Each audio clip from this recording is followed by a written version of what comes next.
Eso pasa, eso pasa. Por eso yo me pongo con el muro atrás. Así es, Tengo los niños, pero de frente. sí, así es. Hay que tener un poquito de humor. Y también con esto Ah, me sirve George, para pedirles, perdona.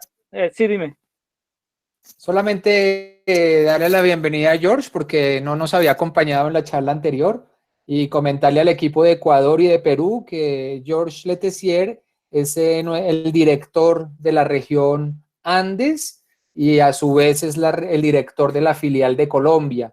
Entonces, bueno, para Gracias, que el Diego. equipo de Ecuador y Perú sepa de qué se trata y bienvenido, George. Gracias por acompañarnos. Gracias, Diego.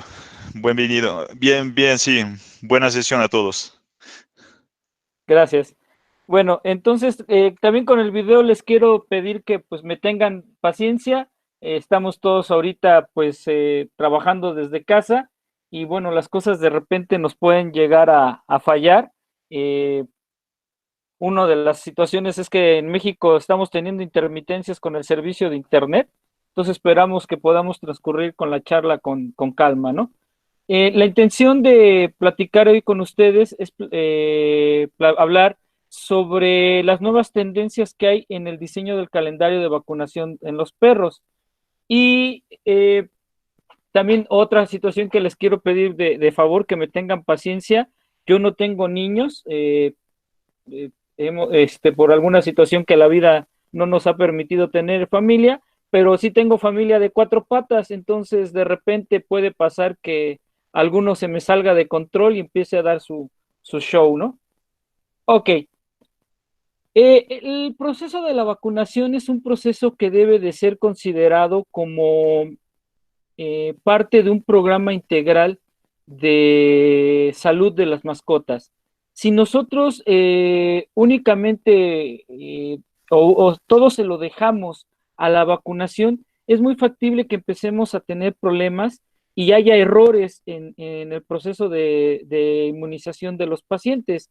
El proceso de la vacunación, como les mencionaba, forma parte de un plan integral de manejo preventivo y la finalidad de este programa es que el individuo al final de él quede capacitado para poder defenderse de las agresiones que genera el medio ambiente. Parte de ese programa tiene tres pilares. Uno es la vacunación, pero si no está acompañado de los otros dos pilares, que es la desparasitación y que es la nutrición, es muy factible que nosotros tengamos una inmunización de mala calidad y esto nos lleve a los errores en los programas de vacunación y con ello que los animales, aún a pesar de haber recibido la aplicación de vacunas, no queden inmunizados. Y entonces de aquí sacamos la primera lección sobre el tema, ¿no? Vacunar no es lo mismo que inmunizar. Vacunar es el acto de aplicar una vacunación y yo a través de esta vacunación lo que busco es inmunizar al perro. Y esa inmunización debe de ser de buena calidad para que lo proteja de los desafíos que representa el estar en el medio, en el ambiente. Ahora, una de las preguntas que yo siempre hago cuando inicio la charla es la que aparece en pantalla. Yo les pregunto a los asistentes a las pláticas, ¿cuáles son las razones fisiológicas, inmunológicas, epidemiológicas, médicas en las cuales fundamentan el diseño de su calendario de vacunación? Y me he dado, a través de ya varios años de dar la plática, me he dado cuenta de que un buen porcentaje de los colegas médicos veterinarios mmm, no tienen muy bien en claro por qué están haciendo el calendario de vacunación que lo están haciendo. Eh, Puede haber incluso razones más de tipo comercial que médica para la implementación del calendario de vacunación.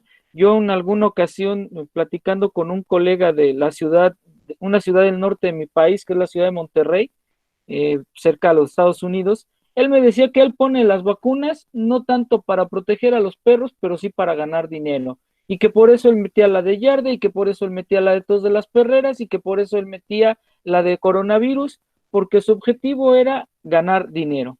Entonces, creo que es válido ganar dinero siempre y cuando sea de una forma ética, con un respaldo científico que avale el diseño del calendario de vacunación. Otra de las razones que muchos colegas nos dan de cómo desarrollan su calendario de vacunación es porque así les dijo el laboratorio que funcionan las vacunas, ¿no?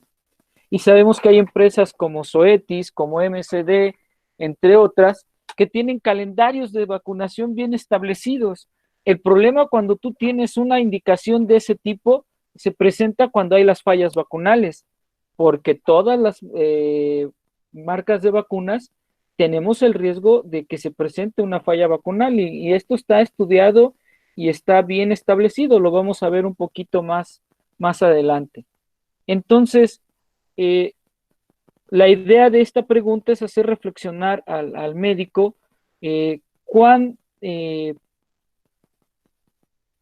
tanto sustento técnico tienes el calendario de vacunación que está desarrollando. El médico debería de ser un experto en el conocimiento de las vacunas, porque las vacunas tienen el lado luminoso, pero también tienen el lado oscuro, y el lado oscuro lo conocemos como reacciones adversas a la vacunación. Entonces, nosotros debemos de conocer tanto el lado luminoso como el lado oscuro, porque a final de cuentas, los que hacen la aplicación de los biológicos y los que hacen el último manejo de conservación de los biológicos son los médicos veterinarios. Y nosotros como clínicos podemos diseñar malos calendarios de vacunación, podemos romper la cadena de frío y esto puede generar consecuencias sobre la salud de las mascotas. Actualmente ya se cuentan con algunos artículos, algunas publicaciones que nos dan una pauta de cómo se deben de diseñar los calendarios de vacunación. Este tema se viene tocando desde por allá del 2006, cuando la Asociación Americana de Hospitales Animales saca la primera guía de vacunación y esto comienza a ser un verdadero revuelo. Es la primera vez que se empieza a hablar de que probablemente la aplicación de los biológicos en los perros es exagerada, sobre todo en los perros adultos, y que tal vez estamos sobrevacunando a los pacientes. Y es cuando se empieza a hablar de que la vacunación ya no se debería de aplicar anualmente, sino cada 3 años.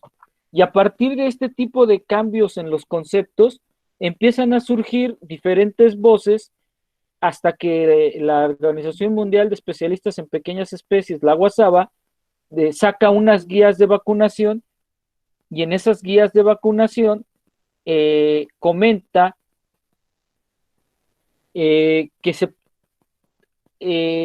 las observaciones que hace la Asociación Americana tienen cierto sustento, pero que no se pueden aplicar al parejo en todos los países, ¿no?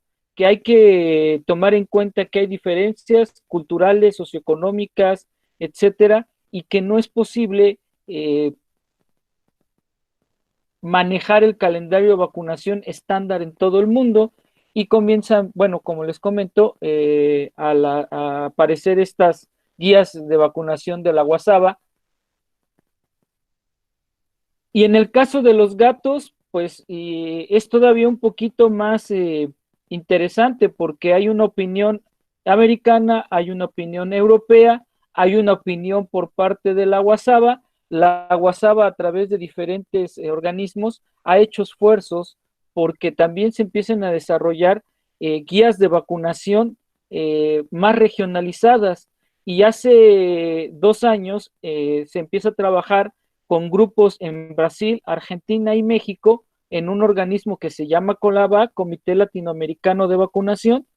A mí me tocó trabajar en el capítulo México y se sacan las guías de vacunación para perros y gatos, tanto de Brasil como de Argentina, como de México, ¿sí? Ahora, lo que vamos a platicar es un poquito una síntesis de todas estas guías sobre qué se está pensando actualmente sobre el manejo de las vacunaciones. Primero, como nunca en la historia de la medicina veterinaria latinoamericana, tenemos una cantidad sin precedentes de ofertas de biológicos.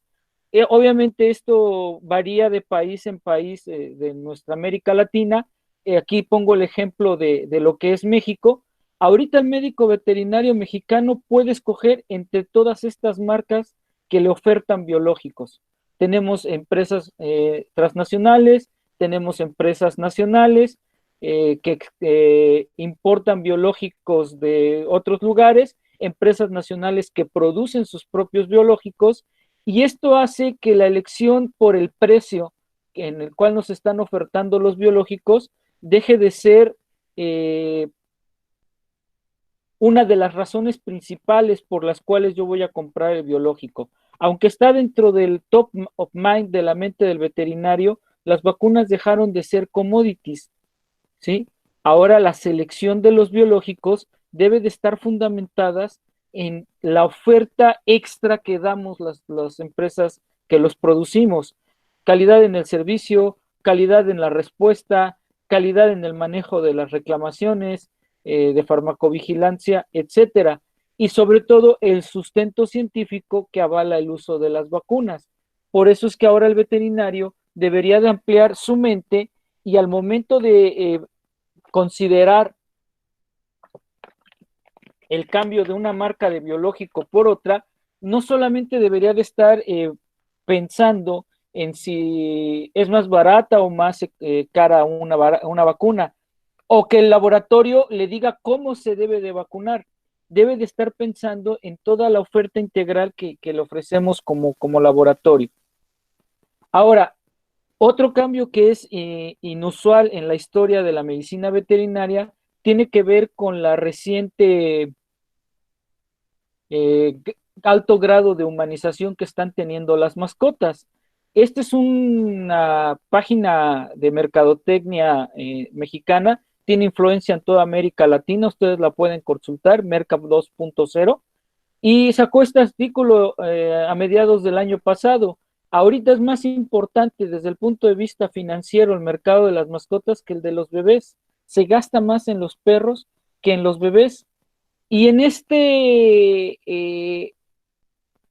artículo vienen algunos datos que son muy interesantes, ¿sí? Menciona aquí, por ejemplo, que de los encuestados de los cuales obtuvieron los datos, el 28% de los hogares compraron víveres para bebés, mientras que el 57% adquirió alimento para mascotas, ¿sí? Del 100% de los perros, de las casas que tienen perros, el 51% considera al perro como parte de la familia y el 22% los ven como sus hijos. Y en el caso de los gatos, el 45% los considera integrantes de la familia y el 20% son sus bebés. Entonces, el papel de las mascotas realmente está cambiando. Como hemos ahorita visto, las mascotas están pasando a ser parte de la familia e incluso en algunas familias, en algunas parejas, sobre todo los millennials y las nuevas generaciones, que están prefiriendo tener mascotas por encima de tener hijos, ¿no? Y este grado de humanización, pues también nos está dando ideas nuevas sobre qué servicios se deberían de ofrecer para las mascotas, ¿no? Aquí en este artículo hacen algunas recomendaciones de lo que el médico veterinario y en general el mercado de las mascotas debería de estar pensando como nuevos servicios. Por ejemplo, toda la cuestión de la esterilización y la castración, el asesoramiento nutricional, los servicios de guardería, los servicios de spa, la consulta etológica, los servicios geriátricos. Esto es algo bien importante. Cada vez más en consulta ves animales que llegan a superar los 10 años de vida, que hace unos años eso era completamente inusual. Y ahora un buen porcentaje de las mascotas que atendemos en la clínica son perros gerontes, arriba de los 10, 12 años, ¿no? Yo en lo particular el otro día estaba pensando en el caso de mis mascotas, y así es. O tengo perros muy viejos, arriba de los 15 años, o tengo perros muy jóvenes, abajo de los 2 años. Eh, y ambos requieren diferentes tipos de atención, ¿no? Otro tipo de servicios que también deberíamos de estar empezando a pensar son los trámites de las mascotas. Cada vez es más importante tener en cuenta el servicio ofrecer un seguro de servicios o de gastos médicos para las mascotas. Ahora, este cambio, esta humanización de las mascotas también está incrementando el grado de riesgo que presentan los perros. Yo recuerdo cuando era niño que teníamos un perro y al perro pues casi no lo dejaban salir, ¿no? Ya bien sea porque vivía en la azotea de la casa o porque simplemente su lugar era estar en el patio, muchas veces amarrado de una cadena y se les dejaba soltar unas horas en el día. Y bueno, los perros de alguna forma, pues esa era su vida, ¿no? Pero actualmente los perros tienen acceso a parques exclusivos. Aquí están ustedes viendo una fotografía de un centro comercial en la ciudad de Guadalajara, acá en México. Ese centro comercial es el centro comercial de más alto nivel económico que hay en la ciudad y es una plaza pet friendly. Y a mí me ha tocado ir a caminar por la plaza, queda relativamente cerca de donde yo vivo, y en muchas ocasiones he visto que pues los perros hacen sus necesidades y de inmediato corre personal de limpieza a recogerlas, pero aún así, si ahí llega a estar un perro infectado de parvo, sabemos que si no se hace una adecuada desinfección, ese parvo se va a quedar por ahí al menos 6 meses. Entonces, esto incrementa el grado de exposición. No se diga la cuestión de los servicios de paseo de perros, en donde vamos a juntar perros de diferente índole y los vamos a sacar a pasear, y esto puede ser un factor para la transmisión de enfermedades, ¿no? Por eso es que ahora el calendario de vacunación debe de ser muy estricto para lograr proteger a las mascotas de una forma adecuada. Y por otro lado, y ahorita lo estamos viendo con esta situación del coronavirus, eh, es impresionante la cantidad de información que se está generando, ya no día a día, minuto a minuto, y tomando en cuenta este ejemplo del coronavirus, eh, tú puedes recibir al mismo tiempo una noticia verdadera acompañada de 10 fake news, ¿no? Entonces, lo mismo sucede en el ámbito de las mascotas. El dueño de la mascota, ahora todo lo que tú le digas lo puede ir a confrontar.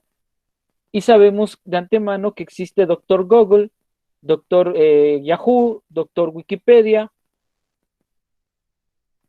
y que estos doctores, pues te pueden dar sus recomendaciones, ¿no?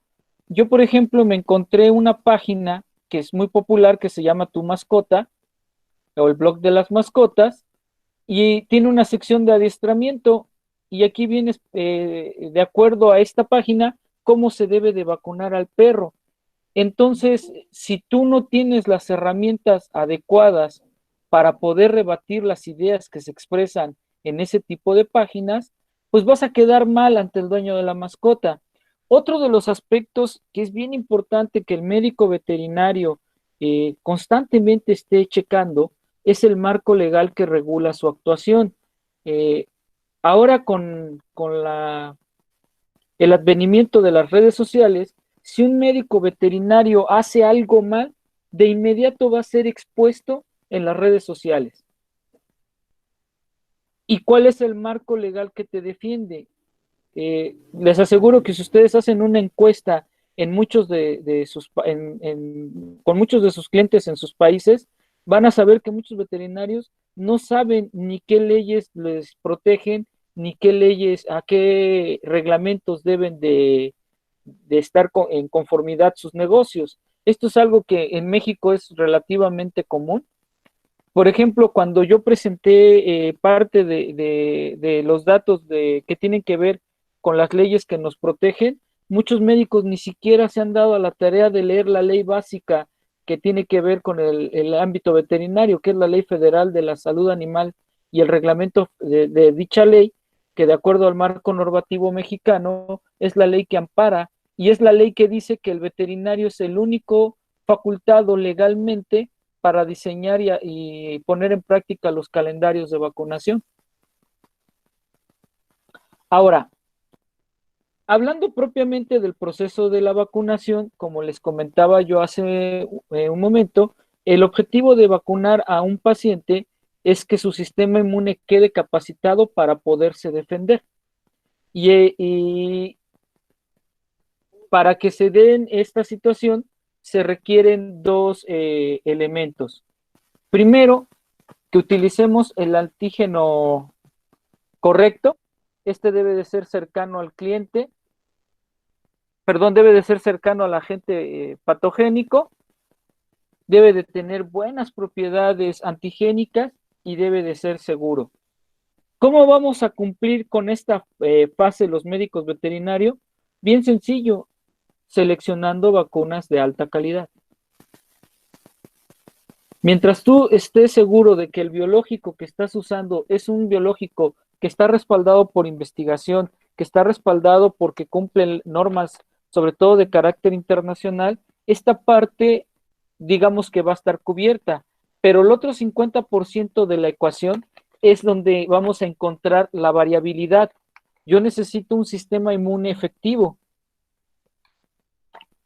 Necesito que sea un sistema inmune maduro, que sea el animal esté sano, que esté libre de parásitos, que no haya interferencia de los anticuerpos maternos. Y aquí hay un aspecto que es bien interesante. La información constantemente está cambiando. Por ejemplo, ustedes pueden ver ahí que en el 2009, en el libro de Tizar de inmunología, se mencionaba que la madurez inmunológica de los perros se daba a las 2 semanas de edad. Sin embargo, para el 2015, en las guías de vacunación del agua saba, mencionan que no se deben de vacunar animales menores de 5 semanas con vacunas a virus vivo modificado. Ahora, ¿cuáles son los objetivos de la vacunación? Una de las situaciones de las cuales adolece el médico veterinario tiene que ver con su campo de acción, mientras que los veterinarios de especies productivas, cerdos, aves sobre todo, saben que es bien importante generar una inmunidad de rebaño. El médico veterinario de pequeñas especies, por estar acostumbrado a ver pacientes en lo individual, pierde de foco que cada perro vacunado suma al rebaño y entre más protegido esté el rebaño, más en control vamos a estar de la enfermedad. Y desgraciadamente, el porcentaje de inmunización que se alcanza en países latinoamericanos no supera el 30%, ¿sí? Entonces tenemos una gran empresa que alcanzar, que es a incrementar la base de animales vacunados. Ahora piensen en esto, si así como está la situación es negocio tener una veterinaria, imagínense si pudiéramos ampliar la base de animales que podamos vacunar. Nuestros negocios van a crecer, el negocio veterinario le va a ir mejor y esto es una cuestión de educación, ¿sí? Ahora, otros de los objetivos de la vacunación es vacunar únicamente contra agentes para los cuales existe un riesgo real de exposición, contra agentes que causen una enfermedad significativa, y esto es bien importante cuando los beneficios sobrepasen a los riesgos, ¿sí? Y no olvidar que mientras yo tenga sano al perro, estoy procurando la salud de los seres humanos. Ahora, individualmente, ¿cuál es la meta de la vacunación? Conferir protección al individuo. ¿Cómo lo voy a hacer? Estimulando el sistema inmune. ¿Y cómo lo voy a estimular? Imitando lo que haría el virus de campo. Entonces, bien importante, la vacunación es un proceso de agresión al sistema inmune del perro, pero esta agresión es controlada. Y para que esto resulte bien, yo tengo que tomar en cuenta diversos factores que me permitan establecer esta agresión como un proceso controlado. Ahora, ¿qué pasa?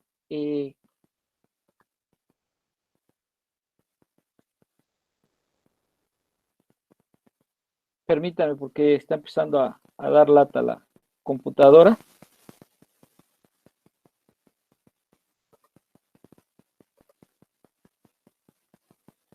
¿Qué pasa cuando un individuo se enferma de manera natural? Y esto nos ayuda a entender un poquito lo que está pasando con el dichoso coronavirus. Aquí lo vamos a explicar con un perro, pero esto se extrapola perfectamente a lo que está pasando con el coronavirus, porque en el caso del coronavirus que estamos enfrentando, es un virus nuevo contra la cual la población humana no tiene defensas. Entonces aquí estamos viendo lo que se conoce como proceso natural de la enfermedad. Aquí vamos a tener a un cachorro que sale a la calle, no está vacunado, ese perrito va y huele un excremento, ese excremento está contaminado con parvo y el animal se infecta. Hay un periodo que es silente en donde el virus está empezando a generar la replicación de partículas virales.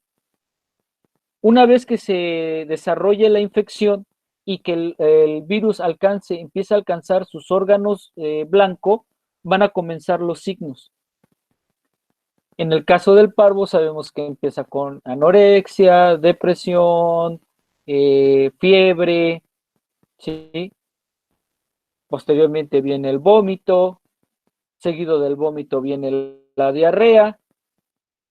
Y si el dueño de la mascota en ese momento corrige su error y lo lleva con ustedes, que son médicos veterinarios, y ustedes son excelentes médicos veterinarios, ustedes lo único que van a hacer es dar un tratamiento de soporte, tal como ahorita le están haciendo con las personas que enferman de coronavirus. Lo único que están haciendo es dar tratamientos de soporte, porque la cura del problema, ¿de qué va a depender?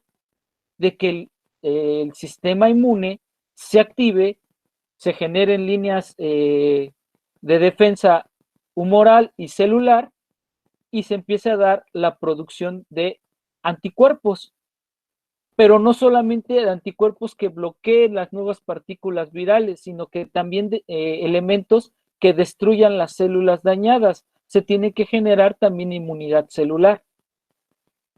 Si ustedes aplican una buena terapia de soporte y el organismo del perro es lo suficientemente fuerte, va a resistir la infección y se va a recuperar. Estos mismos mecanismos son los que yo voy a tratar de echar a andar con la vacunación. Ahora, una de las grandes ventajas que tienen muchos de estos procesos infecciosos es que generan inmunidad de por vida.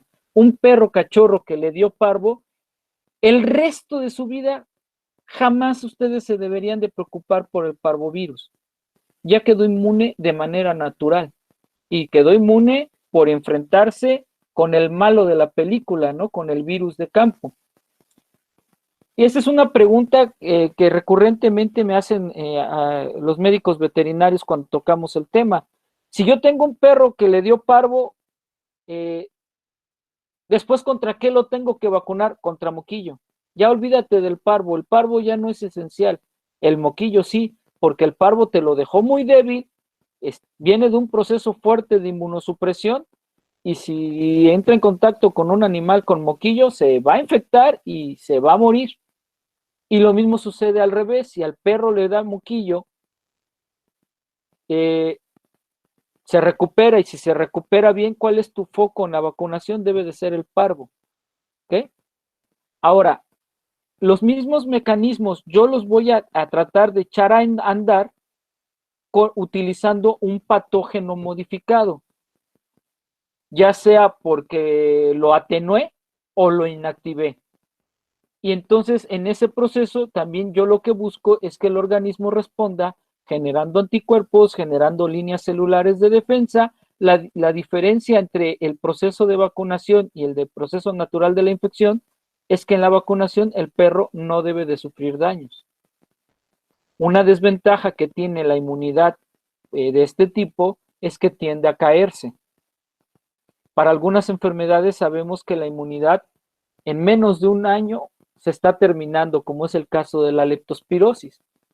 Y ahora, bueno, las nuevas tendencias te indican que probablemente para las otras fracciones, las importantes, que es parvo, moquillo y adenovirus, tal vez la protección alcance hasta 3 años.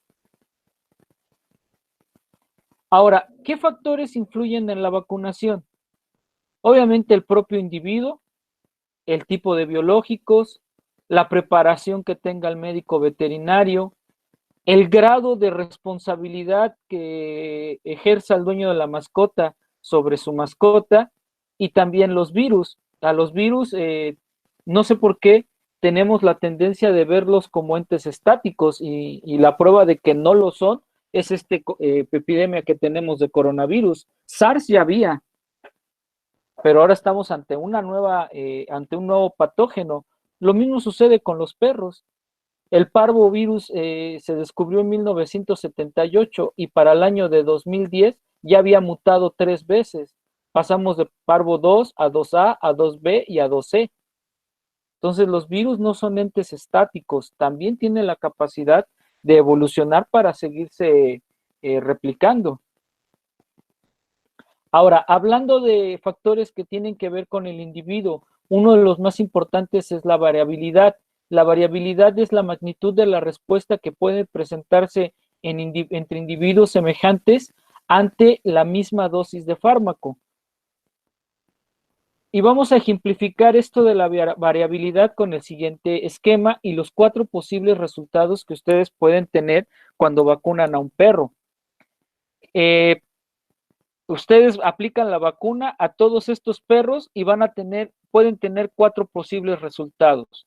El primero, que es el que afortunadamente predomina, que los perros respondan bien a la vacunación.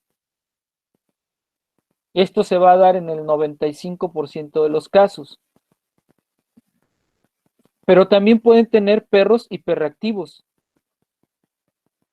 Van a ser esos perros que desarrollan alergia a las vacunas y que tú los vacunas y pueden entrar hasta en un choque anafiláctico. Puedes tener perros hiporreactivos. Son aquellos perros que nacen con inmunodeficiencias y esas inmunodeficiencias no permiten que el perro responda adecuadamente al proceso de la vacunación. Y por último, puedes tener reacciones idiosincráticas. En las reacciones idiosincráticas, tú vas a encontrar que el perro presenta respuestas raras. Por ejemplo, que tú vacunes al perro y que el perro desarrolle poliradiculoneuritis o que el perro desarrolle encefalitis posvacunal o que el gato te desarrolle un fibrosarcoma posinyección. Y tú tienes la posibilidad cada que vacunas de que se te presenten estos 4 resultados. ¿Y qué te va a dar? ¿Y a qué se debe la aparición de esos resultados? Simplemente a la genética de los individuos, a su variabilidad biológica. Otro factor que es fundamental y que yo creo que los veterinarios poco lo toman en cuenta al momento de querer iniciar un calendario de vacunación, tiene que ver con la nutrición. Acá en México me ha tocado toparme con algunos colegas que tienen, desde mi punto de vista, una forma muy estúpida de ver este momento de trabajo con el dueño de la mascota. Muchos veterinarios aquí dicen, yo le voy a hacer todo lo que el perro le pueda hacer porque en este momento el dueño de la mascota quiere pagar. Y creo que esa es una forma muy pobre de ver la situación. Para mí lo importante es empezar a educar al dueño de la mascota. Y una de las cuestiones más importantes que tiene que entender el dueño de la mascota es que si el perro no está bien nutrido, no va a responder bien a la desparasitación y no va a responder bien a la vacunación. La vacunación comienza por la boca. Lo acabamos de ver hace unos segundos. El sistema inmune, como cualquier otro sistema del organismo, depende del aporte nutricional para poder generar todos los anticuerpos y todas las líneas celulares que vimos en las diapositivas anteriores.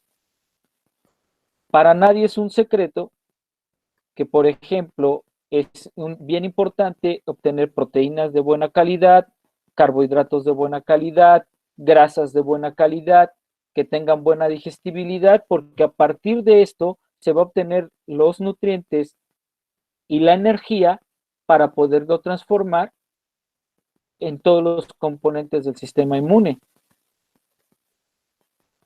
Y debemos buscar tener alimentos bien balanceados, bien formulados, que cuiden no solo la cantidad y la calidad de proteínas, carbohidratos y grasas, sino que también aporten de manera adecuada vitaminas y minerales, porque algunos de ellos van a funcionar como cofactores de las enzimas que se encargan de ensamblar toda esta maquinaria inmunológica. Entonces es bien importante el proceso de la nutrición. Para mí lo importante cuando yo recibo un cachorro en la clínica no es tanto tratar de ponerle la primera vacuna ya en ese momento, es enseñarle al dueño de la mascota que tiene que comprar un alimento de buena calidad. Y muchos veterinarios tienen los estantes repletos de alimento y luego se están quejando de que no lo pueden mover.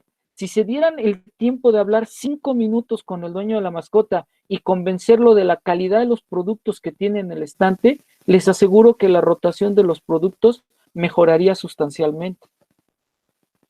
Ahora, en las especies productivas, los médicos que se dedican a ellas tienen un parámetro que es fundamental para ver que las cosas estén bien con los animales jóvenes: ganancia diaria de peso. No, esto es tan importante que hasta en los humanos se cuida. Cuando los que han tenido la fortuna de ser papás y los bebés están chiquitos, que los tienen que estar llevando a sus controles mensuales al pediatra, ustedes saben que le pagaron unos cuantos dólares al pediatra y tal vez lo más relevante que hizo con el niño fue pesarlo y medirlo. Digo, a lo mejor si ustedes lo hubieran hecho, se ahorran el gasto con el pediatra, ¿no? Pero ¿por qué es importante checar estos parámetros en el bebé? Porque si el niño gana peso y crece de acuerdo al estándar, las cosas van bien. La pregunta es, ¿por qué pocos médicos veterinarios dedicados a las pequeñas especies hacen este seguimiento de sus mascotas?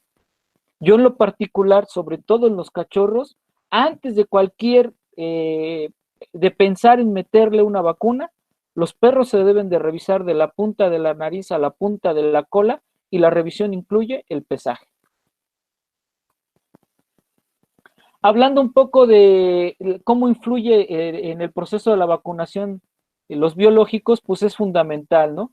Las vacunas es un producto farmacéutico de origen biológico, es una suspensión de microorganismos que se pueden obtener por diferentes técnicas, ya sea por atenuación, ya sea por activación o vacunas de nueva generación que solo traen una porción antigénica de dichos agentes. Y como les mencionaba, el objetivo es que su aplicación nos ayude a prevenir enfermedades, ¿sí? Y una de las cosas que tal vez sea interesante para más adelante es tener una charla para aprender a leer las etiquetas. ¿Qué significa que un virus esté 10 a la 5 a 10 a la 6.8 en el caso de parvovirus? ¿Qué significa 10 a la 5? ¿Qué significa 10 a la 6.8? Bueno, en términos generales, lo que están viendo ustedes en las etiquetas de Virbac es la carga antigénica, es decir, la cantidad de partículas virales que trae por mililitro de dosis el biológico, ¿sí? 10 a la 5 es el título mínimo y 10 a la 6.8 es el título máximo. El título mínimo te garantiza o está calculado para al menos inmunizar al 90% de la especie destino para la cual va dirigida la vacuna. Y el título máximo lo que te indica es la cantidad máxima de partículas virales que tú le puedes poner a la vacuna sin generarle daño al individuo.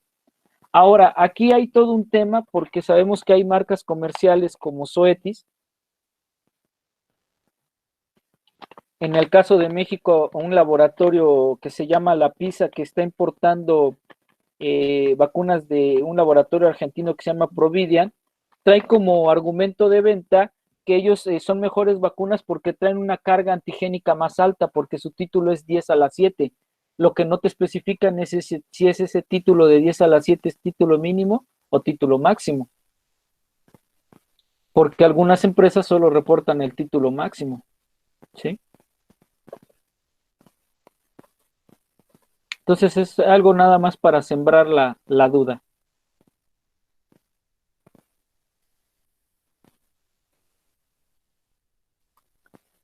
Y otra de las situaciones que al menos en México se ha presentado para tratar de atacar a los biológicos de Virbac es decirle al médico, aprovechando mucho de la ignorancia que tienen los médicos veterinarios en el tema, porque somos clínicos, no somos ni virólogos, ni inmunólogos, ni genetistas, ni estamos metidos en el proceso de elaboración de biológicos. Es decirle, pues es que no sabemos qué pasa con Virbac, porque no sabes si la vacuna que te están vendiendo está a 10 a la 6.8 o 10 a la 5. Esto es un total desconocimiento de cómo funciona estos parámetros. Ahora, Virbac, por ser un laboratorio de origen europeo, está obligado a reportar sus títulos de acuerdo a la norma europea, y la norma europea te exige que reportes título mínimo y título máximo.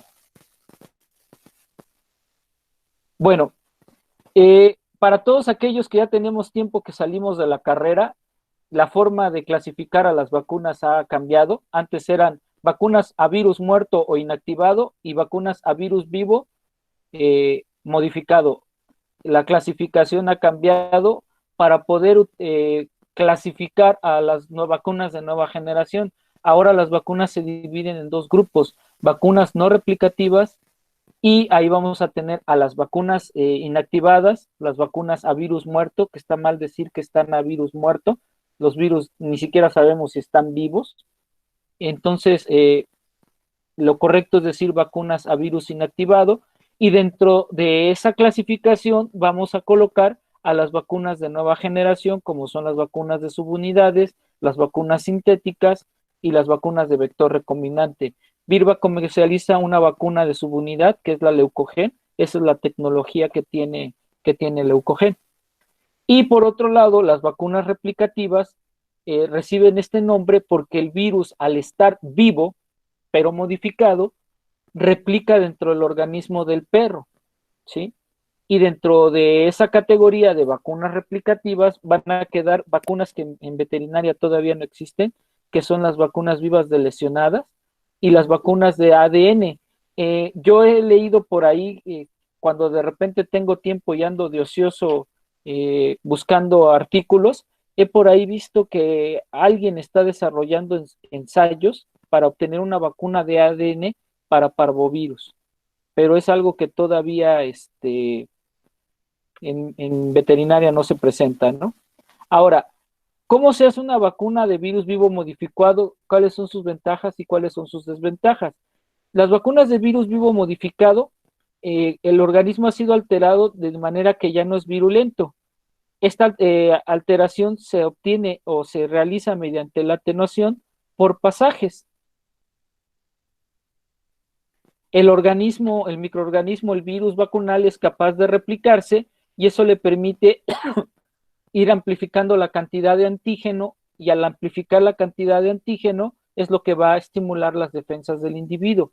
También retiene mejor las propiedades antigénicas, inducen una reacción inmunitaria protectora porque son las que mejor imitan el proceso natural de infección. Ahora, aquí, a manera de un esquema, vamos a verlo de manera muy burda cómo se desarrollan este tipo de vacunas, ¿sí? El virus vacunal va a partir de un virus de campo, ¿no? Retomando el ejemplo del coronavirus, ¿de dónde se están haciendo los ensayos para generar las posibles vacunas contra este microorganismo? Pues se están recuperando de los cadáveres de las personas que están muy enfermas. El primer paso para obtener una vacuna es lograr replicar al virus. Ya que logro replicarlo, ahora sí lo voy a empezar a manipular, ¿sí? En el caso de la atenuación, lo que voy a hacer es obligar a crecer al virus en medios en donde no está acostumbrado a crecer. Esto le va a ir quitando capacidad de daño, es decir, virulencia, pero yo voy a tratar de retener las propiedades antigénicas. Voy a hacer tantos pasajes que como yo requiera para obtener un virus que ya no sea patógeno, que ya no sea virulento, pero que retenga características inmunogénicas. Yo en alguna ocasión leí un artículo que mencionaba que las vacunas es una ciencia y es un arte, porque si yo hago vacunas a los que les falta atenuación, voy a dejar un virus demasiado vigoroso y que en vez de inmunizar a los perros, los enferme.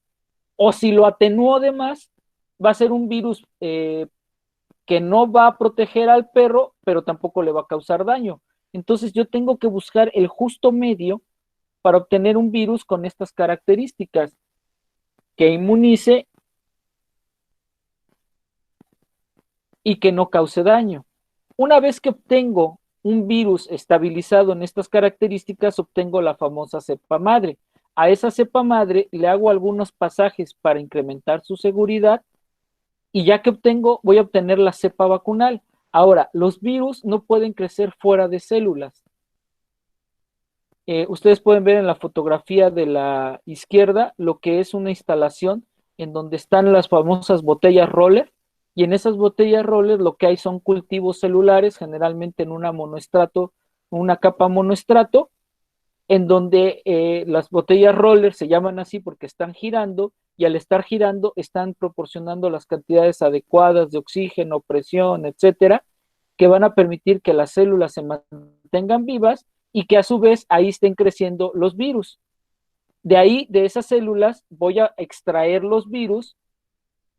Ahí lo que voy a obtener es una suspensión.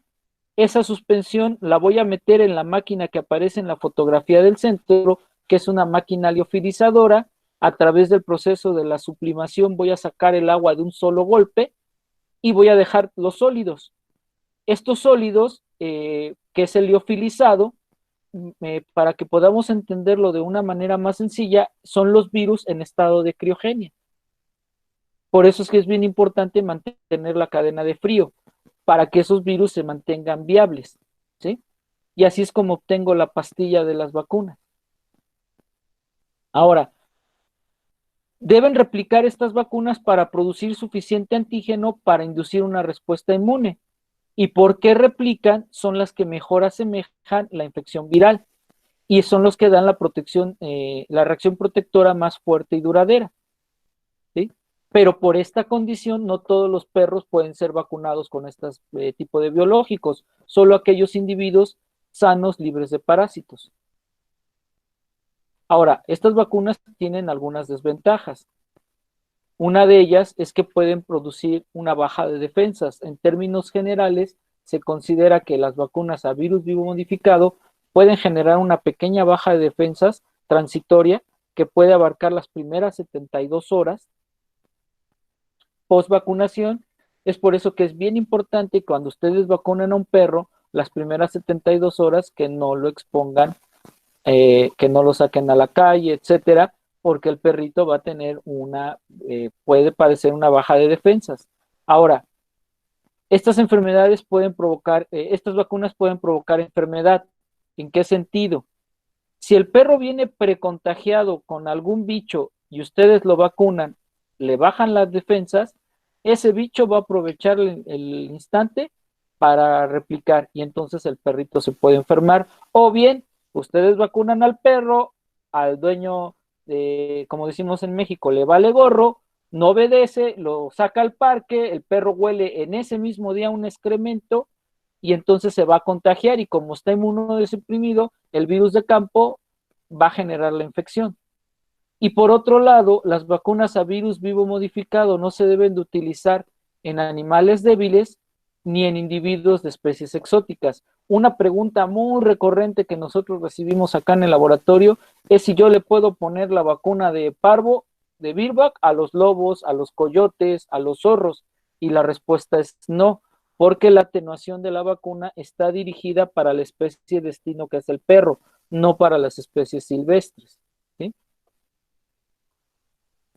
Ahora, como les mencionaba, ustedes vacunan al perro, el antígeno vacunal va a empezar a replicar y cada que replica, amplifica la dosis inyectada. Entonces, esto te genera una respuesta con una curva de este tipo. ¿Qué quiere decir? Que si tú vacunas al perro y no hay anticuerpos maternos, la respuesta se va a dar, pero si está la presencia de anticuerpos maternos, no se va a dar la respuesta, ¿sí? Ahora, tenemos las vacunas de virus inactivado.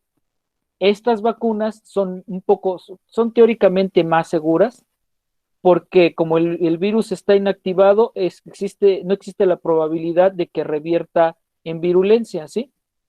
Eh, Ese es un riesgo teórico que tienen las vacunas a virus vivo modificado, supuestamente pueden revertir la violencia, pero a la fecha no hay un solo estudio que pruebe que esto pueda dar.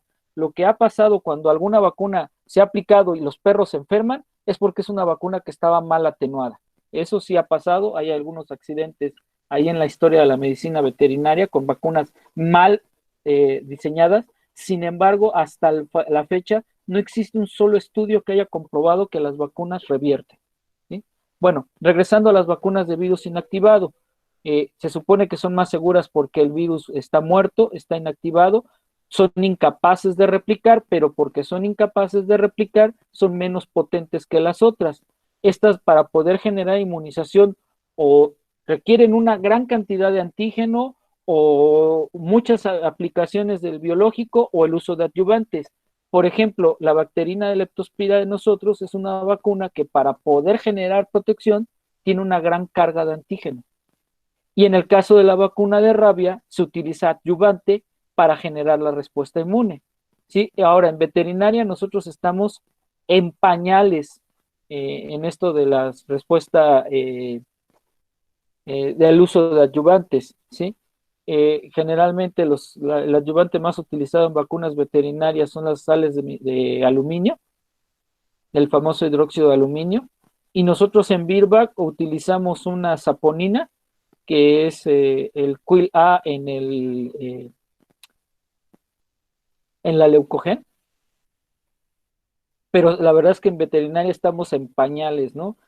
Aquí ustedes pueden ver en este pequeño diagrama todos los tipos de adyuvantes que están disponibles para vacunas en seres humanos.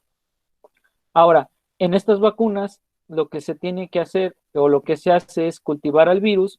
Una vez que tengo el cultivo del virus, lo extraigo y lo inactivo. Lo puedo inactivar por medios físicos o químicos, ya sea con sustancias o con radiación, luz ultravioleta, etcétera. Entonces, lo que obtengo es un virus inactivado que está muerto, por así decirlo, pero que es inmunogénico. Ahora, voy a incrementar su poder inmunogénico adyuvándolo. El adyuvante puede tener diferentes funciones. Esto va muy de acuerdo a la naturaleza del adyuvante. Lo que va a hacer es que va a hacer más atractivo al antígeno vacunal para que éste sea procesado por las células presentadoras de anticuerpos. Las células presentadoras de anticuerpos lo van a ir a mostrar a las células, a los linfocitos T, y desde ahí va a desencadenarse la respuesta, ¿sí? Las desventajas es que tienen una reacción inmunitaria más débil y menos duradera. La prueba está que la vacuna de la bacterina de leptospira, la protección solo la da de un año, y muchas veces la presencia de los adyuvantes es lo que da la posibilidad de reacción local o sistémica. En estas vacunas sí se da el esquema que normalmente nos enseñaron en la escuela, de que tienes que hacer una vacunación con repeticiones, porque aquí la inmunidad se alcanza de manera gradual.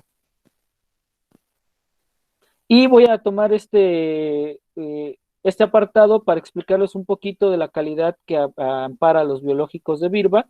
Virbac, como ustedes saben, es un laboratorio que tiene su sede de producción de biológicos en Francia, en la ciudad de Carros. Por ser un laboratorio europeo, está obligado a cumplir con la norma europea, que parte de la Agencia Europea de Medicamentos, tiene que cumplir con la farmacopea europea, y Virbac se ha adherido a otros dos organismos, que es el NTA, y el BICH, que son organismos internacionales que tratan de estandarizar una calidad en los biológicos. Para todos los productos elaborados después del 2000, la entidad en Europa que aprueba esos productos es la Agencia Europea de Medicamentos. Para todos aquellos productos registrados antes del 2000, siguen siendo las agencias locales. En este caso, a Virbac lo respalda la Agencia Nacional de Seguridad Sanitaria de Francia. Este es un esquema que hace muchos años a nosotros nos presentó Casa Matriz, en donde nos explicaban cuál era la diferencia en el rigor de las pruebas que exige la Agencia Europea de Medicamentos versus lo que exige otras entidades, en este caso el Servicio de Estados Unidos, la USDA.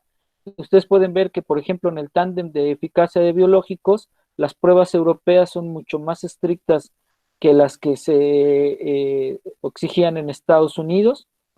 Lo mismo sucede para la seguridad de los biológicos. Es mucho más estricto en Europa que en Estados Unidos. Una de las características que ustedes deben de vender de los biológicos de Virbac es que es la única vacuna que tiene 2 años de caducidad, porque las pruebas que se les hacen a los biológicos con respecto a la vida de anaquel son a tiempo real, mientras que en otros países se hacen a tiempos acelerados y eso ocasiona que otras vacunas solo tengan 1 año de caducidad. Virbac, por tener pruebas a tiempo real, nosotros tenemos la licencia para que nuestros biológicos tengan caducidad a 2 años. ¿Sí? Una característica que tienen las normas europeas es que están en constante revisión.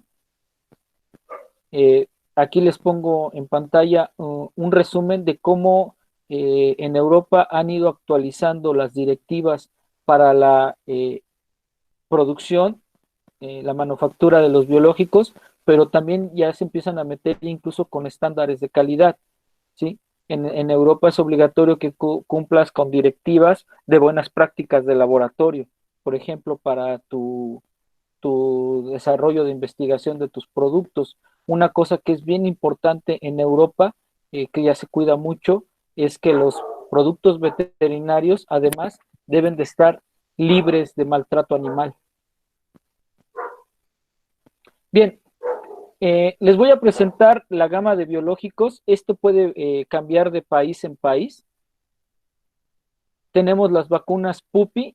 En algunos países solo tienen la PUPI, en algunos países tienen la PUPI y la PUPI extra. La diferencia entre una y otra es que en el caso de la PUPI extra es una vacuna que tiene protección contra parainfluenza. Las indicaciones se deben de aplicar a partir de la 8ª semana de edad. Se puede revacunar cada 2 o 3 semanas. Se puede utilizar como refuerzo anual. La vía de administración es subcutánea. No sé si ustedes tengan acceso a la CPV Clon, es una vacuna que en algunos países está presente, es una vacuna de ingeniería genética obtenida a través de clonación, que se utiliza para la inmunización específicamente de parvovirus, y es una vacuna que se puede aplicar a partir de la 5ª semana de edad. Pasamos a las vacunas que en México les denominamos múltiples con leptospira, que sería la cuádruple y la quíntuple. Para muchos países la que está disponible es la quíntuple, que es la vacuna más completa. Tiene parvo, moquillo, adenovirus, hepatitis, parainfluenza y leptospira. Se puede iniciar su vacunación a partir de las 10 o 12 semanas de vida, aunque en etiqueta se indica que incluso se pueden aplicar a partir de la 8ª. Se pueden utilizar vacunaciones cada 2 o 3 semanas, se pueden utilizar como refuerzo anual y la vía de administración es la subcutánea. Contamos con una vacuna triple convencional en algunos países, que es moquillo y hepatitis infecciosa combinada con leptospira. En algunos países contamos con la vacuna de parvo sola, la famosa Parvigen, y casi la gran mayoría de los países contamos con Rabigen mono, ¿sí? Bien, ¿hasta aquí alguien tiene alguna pregunta? La podemos hacer por el chat si alguien tiene En alguna el pregunta. en el chat, Carlos, tienes un par de preguntas hasta el momento. ¿Qué vacunas usan pruebas a tiempo real?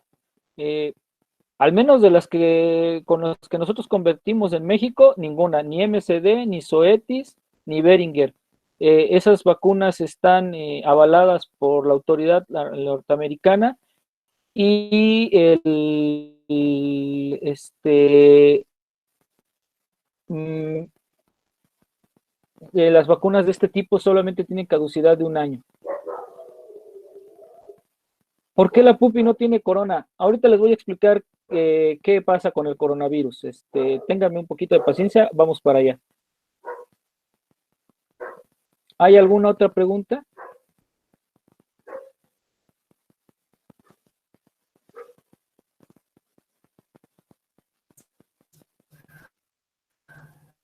No, creo que podemos avanzar ahora. Ok, ¿cuántas cepas de lepto? Virbac utiliza las convencionales, icteromorragia y canícola, somos 2. Miren, el rollo de la leptospira, después de tantos años de estarlo viendo, es una cuestión netamente de mercadotecnia de muchas empresas. Qué bueno que hicieron la pregunta. Vamos aclarando esta situación de la leptospira. Leptospira es un género bacteriano que tiene, si mal no recuerdo, hasta ahorita se han descubierto 22 serovariedades. Y las serovariedades están influidas por el ambiente local.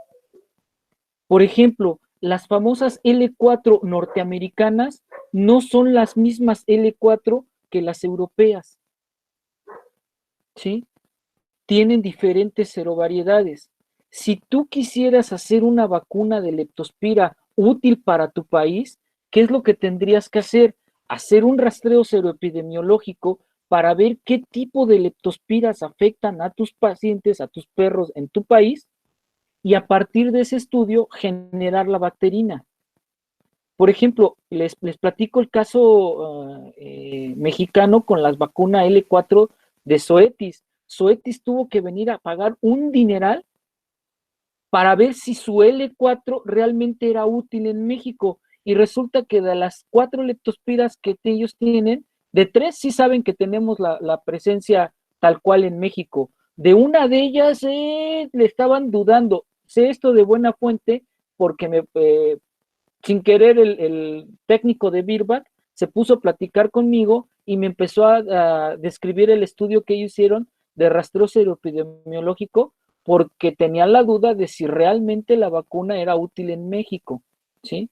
Entonces, el hecho de que una vacuna tenga L4, L6, L8, L11 no quiere decir que sea funcional para todos los países. Yo, por ejemplo, sé que en Brasil comercializan L11, pero esas son útiles en Brasil. Las condiciones climáticas, etcétera, etcétera, permiten el desarrollo de esas 11 especies de lepto en Brasil. No quiere decir que pase lo mismo en Perú, que en Ecuador, que en Colombia, que en México. Por eso, la cuestión de las L4, 6, 8, 11 viene más por una cuestión de mercadotecnia que realmente de una cuestión de aplicación técnica, ¿sí? Uno de la cuestión de quelonación, no sé si la tengan ustedes en su país, pero una de las ventajas que tiene la CPV clon es que puede llegar a alcanzar inmunizaciones interesantes, arriba del 80% desde la primera aplicación. Sin embargo, es una vacuna con la cual tú vas a iniciar el proceso de la vacunación y la recomendación es que revacunes 2 o 3 veces más. Ahorita lo vamos a ver un poquito cómo utilizamos en México esta vacuna, ¿sí? Y el asunto del coronavirus, ahorita les explico más adelante como decimos en México, qué onda con el coronavirus. Ok, viene la parte de que le corresponde al médico veterinario. El médico veterinario tiene que hacer su trabajo, tiene que hacer un buen trabajo diagnóstico para determinar si este paciente que está siendo presentado a su consulta está apto para recibir la vacunación. Y dentro de este trabajo diagnóstico tiene que incluir pruebas de primera intención. ¿Y cuál es la prueba de primera intención reina a este momento? Le tiene que hacer copros a los perros, ¿sí? Un perro parasitado no va a responder adecuadamente a la vacunación. Es obligación de los médicos veterinarios revisar a los perros de la punta de la nariz a la punta de la cola. Aquí tenemos 12 puntos que es obligatorio que el veterinario le revise a cada cachorro antes de decidir si lo va a vacunar o no. Si el perro está apto, pues entonces que sea vacunado, pero si no está apto, que implemente medidas correctivas. Una de las primeras medidas correctivas que hay que implementar es la desparasitación. Aquí en México es muy común que el dueño de la mascota adquiera al perrito en muchos lugares, algunos de pésima, de muy dudosa procedencia, y le entregan un carnet y donde le dicen que el perro está desparasitado. Por experiencia propia, mi esposa, todos esos perros les hace copros, invariablemente todos salen positivos a parásitos.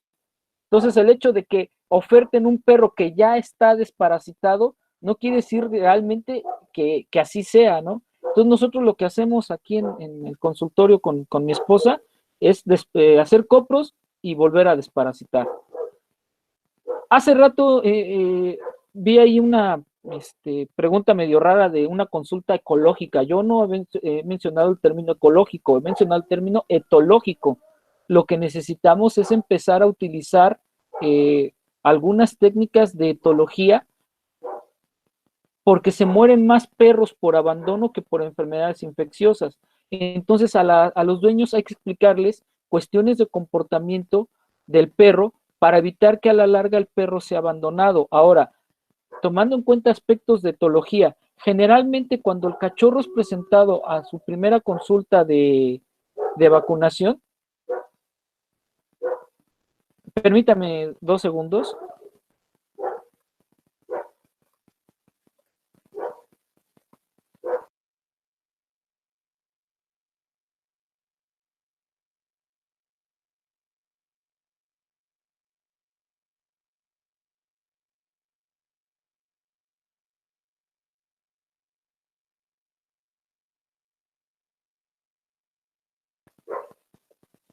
Les mencionaba,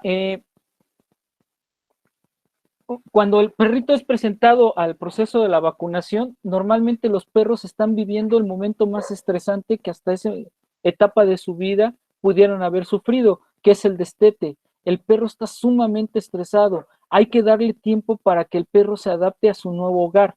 Entonces, yo lo que procuro hacer es a los perros mandarlos a su nuevo hogar, que los estén vigilando, que aprendan los dueños cuestiones de nutrición, que lo vigilen, que coma bien, que no haya vómitos, que no haya diarreas, y que le demos esas 2 o 3 semanas de adaptación a su nuevo hogar. Y ya una vez que el perro esté más tranquilo, que esté mejor adaptado a su nuevo hogar, entonces sí ya puedo pensar en hacer la vacunación. Uno de los factores que más influye la vacunación es el calostrado, y el calostrado depende del manejo de la madre, ¿sí? Aquí no hay ningún secreto. Yo tengo un gran amigo que es creador, y él tiene una expresión muy mexicana para señalar la importancia de esto. Él menciona que si la perra está bien manejada, te va a dar buenas camadas, pero si la perra está jodida, te va a dar camadas jodidas. Es un mantra que él utiliza como veterinario y como creador, que tiene toda la razón. Entre mejor esté manejada la madre, mejor calidad va a tener la camada, ¿sí? Y eso se va a reflejar en un buen nivel calostral. Ahora, el tema del calostro es sumamente importante porque es el factor que más influye en el proceso de la vacunación, de la primovacunación en los cachorros, ¿sí? El calostro es una espada de dos filos.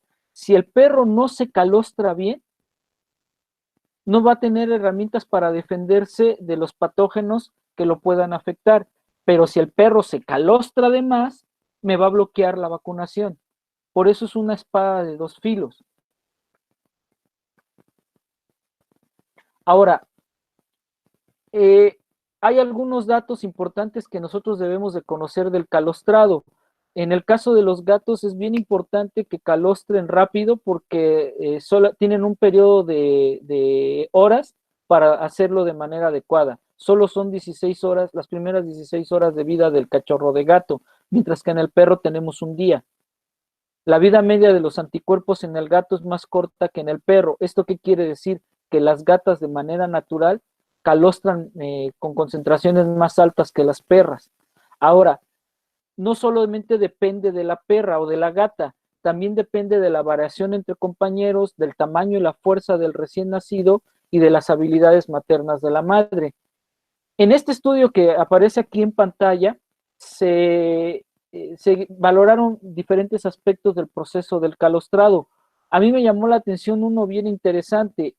Los perros nacían y en cuanto nacían los pesaban y de inmediato los ponían a calostrarse. Y después compararon la ganancia de peso a las 24 horas. Los cachorritos que ganaron peso con ese calostrado sobrevivieron. Los cachorritos que no ganaron peso con ese calostrado murieron. Así de esencial es para la supervivencia de los perros el calostrado. Ahora, en este estudio se analizaron 26 camadas, se midieron los niveles de anticuerpos presentes en la sangre de los cachorritos y se observan cosas bien interesantes en el estudio. Por ejemplo, si ustedes centran su atención en la camada 5, ustedes pueden ver que hay un cachorro medianamente calostrado. La gran mayoría de los perritos están bien calostrados, pero hay un perro que supera a todos los demás. Esto te representa diferentes retos, porque el perrito que quedó mal calostrado o medianamente calostrado te puede meter una infección rápido, si estuviéramos hablando de un criadero, porque rápido va a perder la protección de los anticuerpos. Y el perrito que quedó súper bien calostrado te va a costar más trabajo inmunizarlo. Ustedes pueden ver que hay perras que producen calostros y que sus crías se calostran por niveles muy altos, pero también vemos una franja de perros que quedaron muy mal calostrados. Y esto te va a generar diferentes comportamientos al momento de la vacunación. Estos comportamientos se ven reflejados en esta gráfica que hemos visto representada en muchas ocasiones. Yo tengo a los cachorros toman una X cantidad de calostro y conforme el cachorro madura, los anticuerpos van perdiendo su capacidad de protegerlos hasta que se alcanza un nivel que se conoce como nivel mínimo de protección. En el caso del parvo está estimado en un título de 1 en 80, ¿sí? Pero conforme el perro sigue madurando, los anticuerpos siguen disminuyendo, aunque no protegen al perro, me bloquean a las vacunas. Esto me genera un espacio de tiempo de aproximadamente 2 semanas que se conoce como ventana de susceptibilidad, en donde los anticuerpos ni me protegen al cachorro, pero sí me bloquean a las vacunas. En promedio, los perros pasan por esta etapa entre las 8 y las 10 semanas de edad, pero ese es el promedio. Como vimos en la gráfica anterior, hay cachorros que se calostran de menos y hay cachorros que se calostran de más. En términos estadísticos, se sabe que los perritos difícilmente tienen anticuerpos maternos en capacidad de bloquear a las vacunas después de las 14 semanas de edad. La pregunta es, este chaparrito, este nanito, no sabe si está aquí, está acá o está acá. ¿Cómo podemos saberlo? Bueno, actualmente en algunos países está disponible una prueba que se llama Basicheck de Laboratorios Biogal, un laboratorio israelí, en donde tú tomas una pequeña muestra de sangre del perro y la prueba te mide el nivel de anticuerpos presentes para diversas enfermedades. Y si la prueba te da negativo, entonces tú ya en ese momento deberías de vacunar al perro. El problema con esa prueba es, al menos en México, es el costo. Está más cara que una vacunación. Entonces, si tú le das a escoger al dueño de la mascota entre hacer la prueba y vacunar, pues va a decidir por vacunar. Entonces, si la decisión es vacunar, ¿qué es lo que podemos hacer? Repeticiones de la vacuna. Ahora, si yo considero, y hagamos este ejercicio mental, este cuadro de perros que está apareciendo en pantalla son todos los perros que yo voy a vacunar a las 6 semanas de edad. De estos, solo el 50% va a quedar protegido, el resto no. Acuérdense de lo que les comenté cuando hablábamos de vacunas a virus vivo modificado, o se da o no se da la respuesta. Entonces, estos porcentajes de inmunización tienen que ver con el número de perros vacunados.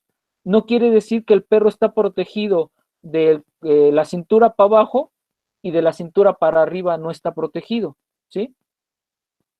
Ahora, si ustedes vacunan a los perros a las 9 semanas, la tasa de inmunización es del 75%, si los vacunan a las 12 es del 90%, y si los vacunan a las 15 es del 95%. Pero siempre vamos a jugar con la pequeña franja de la derecha, que son los factores de los perros que no van a responder bien a la vacuna, que se pueden chocar, que pueden tener reacciones idiosincráticas o que simple y sencillamente no responden a la vacuna. Ninguna vacuna protege al 100%. Todas estiman un nivel de protección entre el 90, máximo 95%. Si esto el veterinario no se lo explica al dueño de la mascota y sobrevende el proceso de la vacunación, se va a meter en problemas cuando ésta pueda llegar a fallar.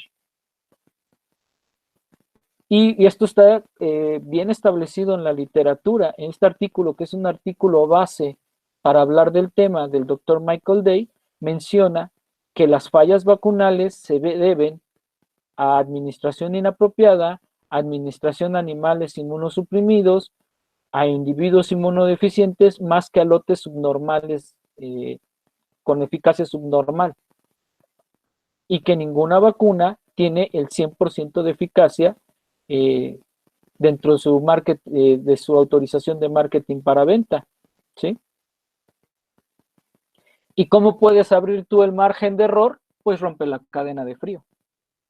Más adelante ya habíamos platicado con Diego la posibilidad de dar dentro de este proceso que tenemos ahorita de cuarentena, también platicar con ustedes sobre cadena de frío y de reacciones adversas a la vacunación, porque esto puede abrir el margen de error en el caso de la vacunación. Ahora, la moraleja de todo esto es que no existe un calendario universal de vacunación. Cada paciente debe de ser manejado de manera individual, atendiendo a los antecedentes de manejo que pudo haber sufrido esa mascota. Bien, veamos un poquito más sobre estas guías de vacunación que tienen algunos detalles que también son bien interesantes que ustedes conozcan. Uno de ellos es que se categorizaron por nivel de importancia las vacunas en los perros y se crearon 3 categorías: las vacunas esenciales, las vacunas complementarias y las no recomendadas. Las vacunas esenciales, pues su nombre lo dice, son aquellas que deben sí o sí aplicársele al perro, están dirigidas a enfermedades severas, que atentan contra su vida, que tienen distribución mundial, y básicamente son las 3 fracciones más importantes: parvo, moquillo y adenovirus. Cuando tú tienes un cachorro, tú te debes de centrar en vacunar contra estas enfermedades, ¿sí? Vienen las vacunas complementarias, que van a ser importantes de acuerdo a la localización geográfica, ambiente local o estilo de vida del perro. Y dentro de esta categoría, en la guasaba quedó leptospira y tos de las perreras. Por ejemplo, aquí la Colavac de México sí tiene una diferencia con la guasaba. Para nosotros en México, leptospira no es complementaria, es una vacuna esencial por la cuestión sanitaria que nosotros tenemos con respecto a esta enfermedad.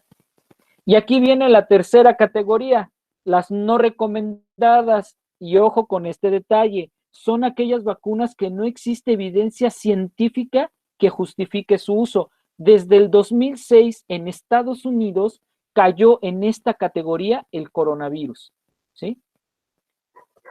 Y las razones, bueno, aquí están en pantalla. La prevalencia de los casos clínicos confirmados de coronavirus no justifica su vacunación. La enfermedad raramente ocurre y cuando se observa es típicamente media y es autolimitante. La experiencia ha demostrado que no hay un incremento adicional de enteritis infecciosa entre adultos o cachorros subsecuente a la descontinuación de la vacuna del coronavirus.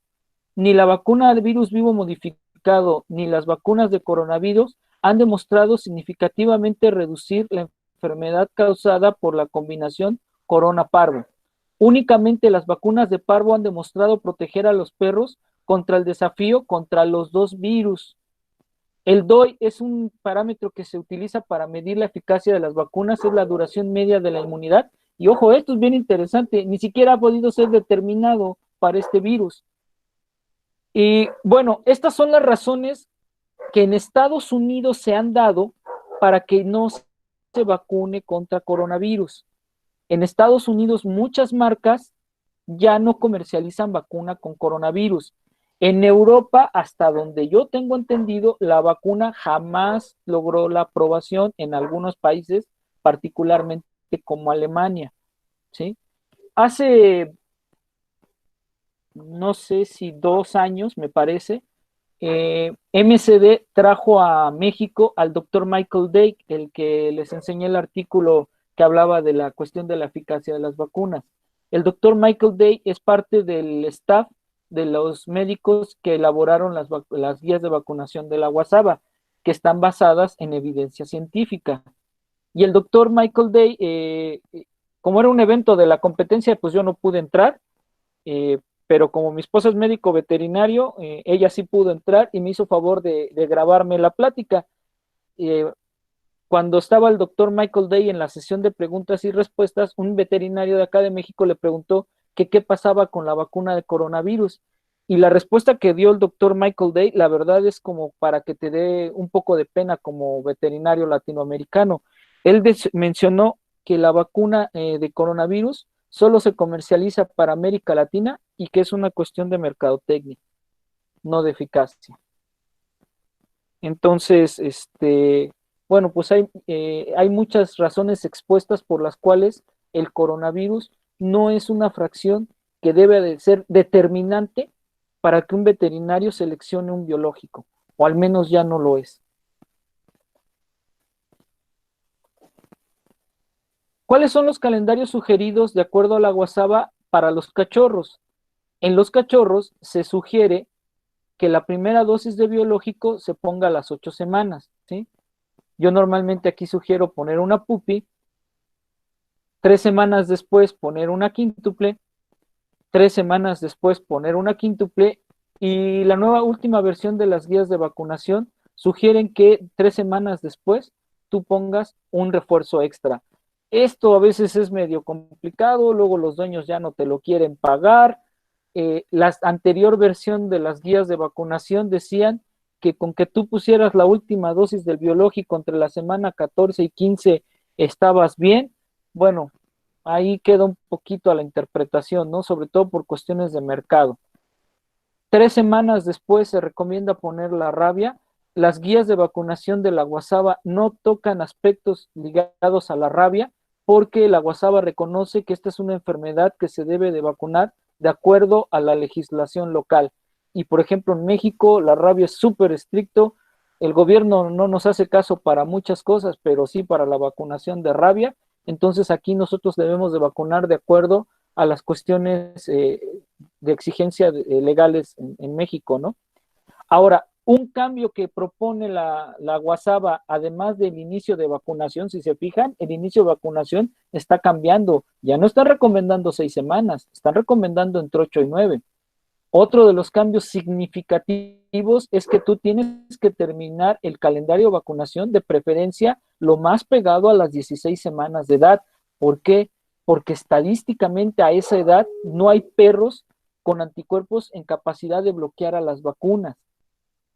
Y con esto puedes asegurar el máximo nivel de protección de los biológicos, ¿sí? Y el tercer cambio fundamental, el proceso de vacunación del cachorro no se cierra con este cuadro de vacunaciones, se cierra cuando tú refuerzas al año de edad toda la vacunación en el perro.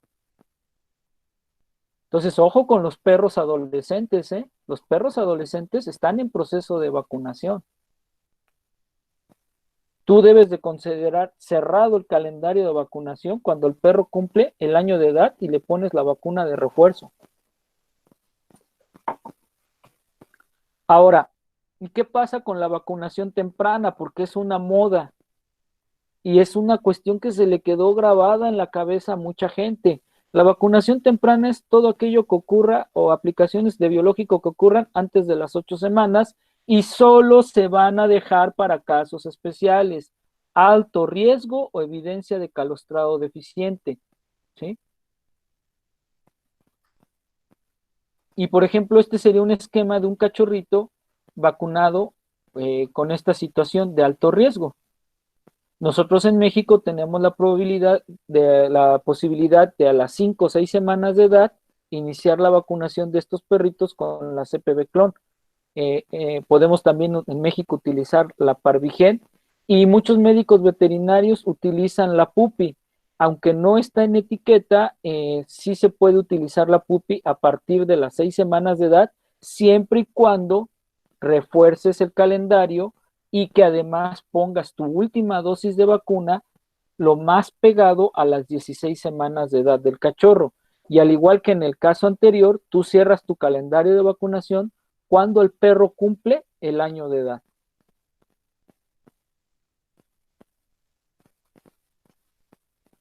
Ahora, ¿qué pasa con... Sabemos que un competidor habla fuertemente de que su vacuna se puede poner a partir de las 4 semanas de edad. Pues la guasaba desaconseja esas maniobras.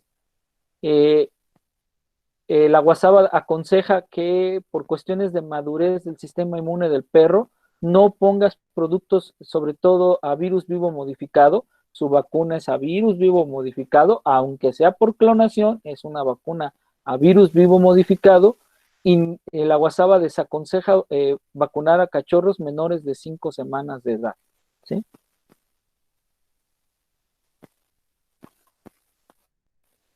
Ahora, ¿qué pasa para perros como el caso de la perrita que está en la fotografía? Es una perrita rescatada de la calle, más o menos por la cuestión de la dentadura ya estimas que la perra tiene 4 meses y medio de edad. ¿Qué pasa con esos cachorros? La Guasaba aconseja que con una sola vacuna es suficiente. Esto en México no es un conflicto, porque en México la gran mayoría de los veterinarios acostumbra poner una vacuna y a las 15 o 21 días reforzarla, ¿no? Pero esta indicación está hecha para países que puedan tener situaciones muy, muy diferentes. Un ejemplo sería, por citar, serían los países árabes. En los países árabes no se respeta mucho a los perros. De hecho, el peor insulto que un árabe le puede decir a otro es perro. Entonces, no son países en donde a los perros se les tengan alta estima.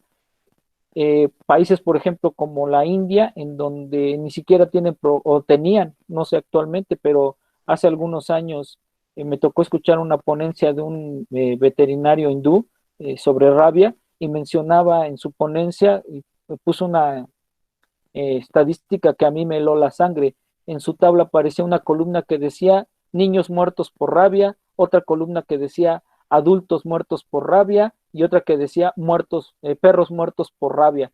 La India en ese momento no tenía programa de vacunación antirrábica y se le moría lo mismo un perro que un niño que un adulto por mordedura de perro y por cuestiones de rabia urbana, ¿no? Entonces, para ese tipo de países, esta recomendación es que está dirigida, ¿no? El cambio más importante que presentan las guías de vacunación de la guasaba es en el caso de los perros adultos. En el caso de los perros adultos, tanto Estados Unidos como la guasaba aconseja la vacunación a cada 3 años, pero cuando tú lees la letra chiquita de la recomendación, esta solo aplica a las vacunas de tipo esencial. Para las vacunas non-core, esa recomendación no aplica y por lo tanto leptospira y tos de las perreras son productos que no entran dentro de esta categorización de vacunar cada 3 años. En Latinoamérica no te venden vacunas de lepto sola, todas van acompañadas, entonces difícilmente es una de las razones por las que los médicos van a, a cambiar el esquema anual al trianual. Otra de las situaciones que es bien interesante, esta recomendación la hace la Guasaba, pero todos los documentos de registro de las vacunas están hechas con una duración media de la inmunidad de 1 año, así que legalmente solamente la vacuna está registrada para revacunación anual, no para revacunación trianual. Entonces eso es algo bien interesante. Ahora, sin embargo, esta recomendación de la Guasaba ha obligado a que todos los laboratorios, todos, incluyendo Virbac, haya tenido que desarrollar protocolos para certificar que sus vacunas protegen también si las aplicaras cada 3 años. Ahora, esto es una cuestión de también valorar los pros y los contras, ¿no? En el caso de los países de América Latina, la vacunación anual es el equivalente al check-up anual de salud del perro. Todos los que tenemos clínica lo sabemos. Hay pacientes que solamente los vemos una vez al año, que es cuando van para que se les dé su vacuna, ¿no? Y si tú pierdes esa oportunidad, probablemente dejes de ver al perro y cuando lo vuelvas a ver, el perro ya desarrolló muchos problemas de salud y entonces la vacunación es lo que menos te va a importar, ¿no? Ahora, también es una cuestión muy cultural. En Estados Unidos y en Europa, en muchos países europeos, han cambiado la vacunación anual por el chequeo de salud anual de los perros. Y eso en nuestros países es medio complicado. La verdad es que no tenemos esa cultura. Ahora, como les comentaba, Virbac ha tenido que desarrollar las pruebas para certificar que sus vacunas protegen a 3 años. Aquí les pongo el artículo que publicó hace algunos años Virbac. A mí me hizo favor de hacérmelo llegar Christelle Fontaine, en donde Virbac demostró que las vacunas de nosotros también protegen a 3 años. Y como les comentaba, en Estados Unidos y en Europa, lo que hacen es un examen físico de salud del perro, y en ese examen físico de salud lo que hacen es agregar esta prueba que les mencionaba, la prueba Basicheck, que es esta, en donde a los perros les toman una pequeña muestra de sangre, la evalúan y si el perro ya tiene bajos niveles de anticuerpos, pues lo revacunan. Pero si la prueba dice que está con niveles de anticuerpos todavía en nivel, pues no se vacuna. El asunto es que esa cultura en nuestros países en América Latina no la tenemos. Vaya, no la tenemos ni para la gente, ¿no? Yo les pregunto ahorita a ustedes, ¿quién de ustedes el año pasado fue al dentista solo para checar que las cosas estuvieran bien? Les puedo asegurar que la gran mayoría vamos al dentista solo cuando nos duele una maldita muela. Pero así que vayamos nada más para checarnos que todo esté bien, no tenemos esa cultura, ¿no? Difícilmente se va a aplicar también a los perros. La conclusión a la que le llegó la Colabac en México es dejar esto a criterio del médico, de acuerdo a las condiciones de tu paciente. Tú decides si lo vas a vacunar cada año, cada 2 años o cada 3 años. Y bueno, también hay que atender el marco legal. En el caso de México, nosotros no podemos no vacunar a los perros anualmente porque en México la rabia es obligatoria anualmente, sí o sí. Entonces, por este simple hecho, nosotros en México pues tenemos la oportunidad de año con año estar revisando a nuestros pacientes porque así lo marca la ley. Ya para terminar esta parte de la plática, y tiene que ver con la relación que tenemos que establecer con el propietario de las mascotas. Nuestra obligación es dar mensajes claros para que el dueño de la mascota coopere con nosotros y pueda cumplir adecuadamente con el calendario de vacunación. Tú puedes diseñar el mejor calendario de vacunación para el dueño de la mascota, pero si tu información no es comprensible, si no es clara, y el dueño de la mascota percibe que lo que tú quieres es únicamente su dinero, pues simple y sencillamente va a dejar de acudir a las citas y tú podrías haber reseñado el mejor calendario de vacunación para ese perro, pero sencillamente no va a funcionar porque el dueño de la mascota no va a acudir contigo a la consulta. Bien, con esto termino la parte de calendario de vacunación. Brevemente me pidió Diego que les hablara un poquito de la Feligense RPR.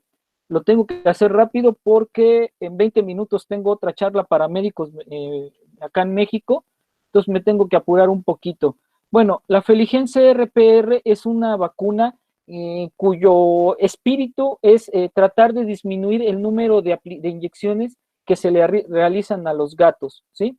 Es una vacuna que va a juntar la triple, la Feligen CRP, con la rabia.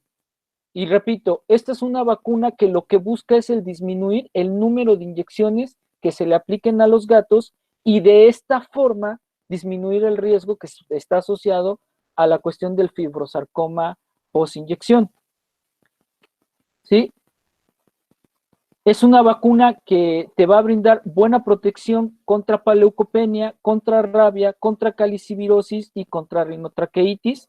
Después de que tú la aplicas, a las 3 semanas el gato ya desarrolló niveles adecuados de protección contra estas enfermedades. Debemos de seguir respetando las normas de aplicación de los biológicos en los gatos. Acuérdense que en los gatos se trata de utilizar la parte distal de los miembros, esto como una precaución a que el gato pudiera desarrollar fibrosarcoma post-inyección. Es una vacuna que, ojo, la principal indicación es refuerzo anal de gatos adultos. No es una vacuna diseñada para cachorros. Sin embargo, existe una indicación de uso en cachorros siempre y cuando sean cachorros mayores de 3 meses y que previamente hayan sido vacunados con Feligen CRP. ¿Sí? Se deben de manejar las mismas condiciones que se utilizan de vacunación que en los perros, vacunar únicamente animales sanos, libres de parásitos. Y aquí hay algo bien interesante, casi nadie te cuestiona por qué hay que desparasitar y 10 días después vacunar al gato, casi nadie lo hace. En el perro todo mundo tiene sus teorías, pero en el gato nadie pone en tela de juicio esta recomendación. Qué curioso, ¿no? Es una vacuna que no se debe de utilizar en hembras gestantes y lactantes, y es una vacuna que, como les mencionaba, nos va a servir para reforzar la vacunación en animales adultos. Por ejemplo, es un cuadro estándar de vacunación en gatos. A las 8 o 9 semanas pones una triple, 3 semanas después otra triple, 3 semanas después leucemia, 3 semanas después leucemia, 3 semanas después rabia, y cuando el gato cumpla el año de edad, le pones una Feligen CRPR y 3 semanas después Leucogen. Esta es la forma en la que puedes tú utilizar la vacuna. Sin embargo, también puedes optimizar ciertos calendarios de vacunación. Por ejemplo, en cachorros en donde tú decidas utilizar más vacunas porque pueden ser animales que tengan alto nivel de anticuerpos maternos, tú puedes aplicar una triple a las 8 semanas, 3 semanas después otra triple y 3 semanas después poner una Feligen CRPR y luego continuar con el proceso de vacunación de leucemia. Al año de edad puedes poner la CRPR y 3 semanas después la leucemia. ¿Sí? Y acuérdense una situación que es interesante en los gatos. Si el gato es de casa, que no tiene acceso a la calle, que vive en interiores, esos gatos se deben de vacunar cada 3 años. Si el gato tiene acceso al exterior y tiene hábito de vagabundeo, lo tienes que vacunar año con año. Entonces es una opción ideal para este tipo de gatos, ya sea que lo vacunes al año o a los 3 años, utilizar la Feligen CRPR. Pues bien, yo con esto termino la charla. Tenemos aproximadamente 15 minutos para poder atender preguntas y respuestas. Sí, Carlos, gracias. Justamente estábamos revisando eso. En el chat tienen las preguntas, por favor. Ok. Primero, espero que haya quedado claro la cuestión del coronavirus. Sé que para algunos de repente es un shock, pero es una información que les comento en Estados Unidos y en Europa ya es de manejo regular.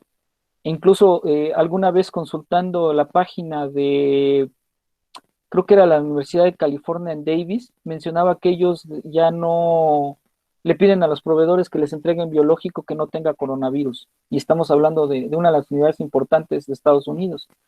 Eh, mm, mm, mm, mm. Después de que un perro se ha enfermado, ¿cuánto tiempo se debe de dejar pasar para colocar las vacunas? Lo recomendable es de 3 a 4 semanas, ¿sí? ¿Hasta qué edad se recomienda el refuerzo anual de por vida? Mira, en el caso de la rabigen mono en México es hasta que el perro se te muera de viejo. Así está la norma, ¿no? Yo creo que aquí lo que hay que utilizar es un poquito el criterio.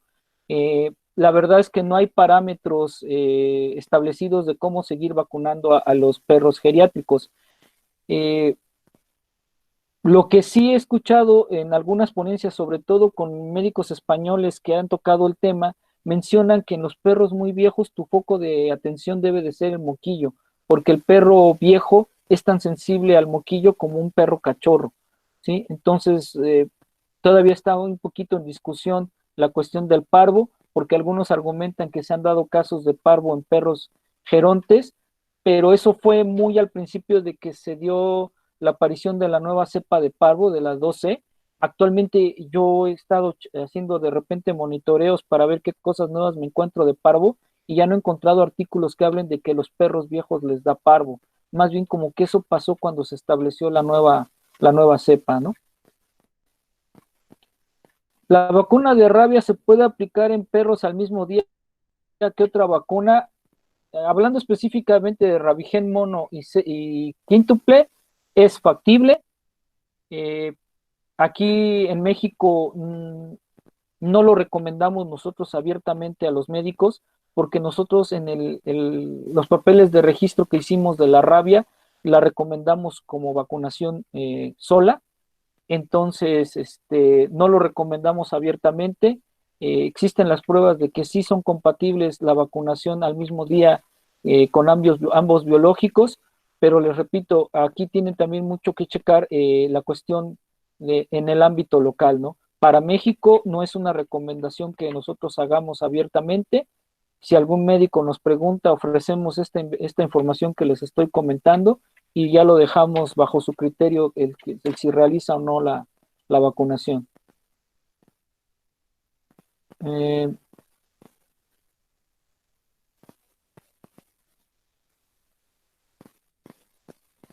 ¿Qué ventajas tiene la vacuna nuestra contra la Recombitec múltiple? ¿Esto es para perros o para gatos? Mira, les voy a platicar específicamente qué pasa con Beringer, antes Merial en México. Eh, en México nosotros hablábamos de los cuatro grandes, que es Virbax, Zoetis, MSD y Beringer. La percepción que tienen los médicos aquí en México de Beringer es que de los cuatro es la vacuna que no tiene la mejor de las calidades, pero es la vacuna más económica. Entonces, también una de las cosas que a nosotros nos ha favorecido un poco es que el personal de Beringer es muy malo para atender cuestiones de reclamaciones y esto ha generado cierto nivel de desencanto con los médicos. Entonces nosotros una cuestión de tipo, eh, a nosotros nos ha permitido esto competir más bien en una cuestión de tipo comercial, no tanto técnico. Ahora, hablando de la cuestión técnica, Recombitec es una cuestión meramente de mercadotecnia, ¿no? La vacuna solo tiene una fracción recombinada, que es la fracción de moquillo. El resto de la vacuna es a virus vivo modificado, ¿sí? Entonces, la idea de una vacuna recombinante es incrementar el nivel de seguridad de la vacuna, pero hasta la fecha no se ha establecido que sean más eficaces, ¿sí? Entonces, por ahí nosotros podemos hablar de que nuestra vacuna es una vacuna que, además de ser muy eficaz, porque es una vacuna a virus vivo modificado avianizada, también es una vacuna que está dentro de buenos parámetros de seguridad y técnicamente ese es el argumento que nosotros utilizamos para hablar con los médicos que utilizan Recombitec.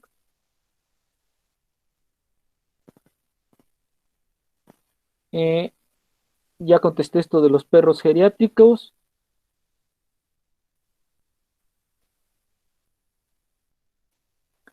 Eh, bueno, acá en México me hacen la pregunta de que hay colegas que solo utilizan la parte de leptospira y por separado diluyen la parte liofilizada con agua inyectable. Eso es un uso de off-label. El médico que lo haga es bajo su responsabilidad, no se recomienda. Si algo llega a suceder, es bajo su responsabilidad y ahí, pues Virbac lo va a tener que mencionar así. Es un manejo que es responsabilidad del médico.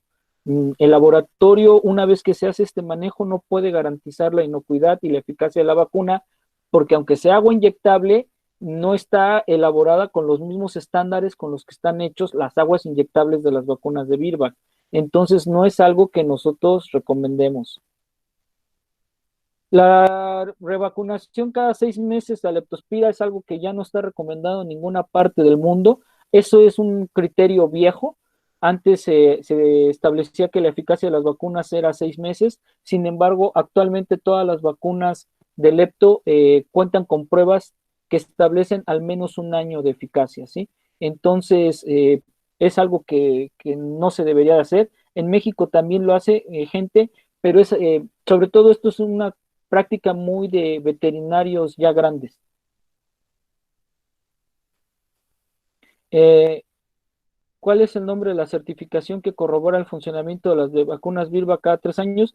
Lo presenté en pantalla, es un estudio que se hizo para certificar que las vacunas se pueden utilizar a cada 3 años, pero no es una recomendación oficial porque recuerden lo que les platiqué, la vacuna cuenta con un registro autorizado ante autoridades por un año.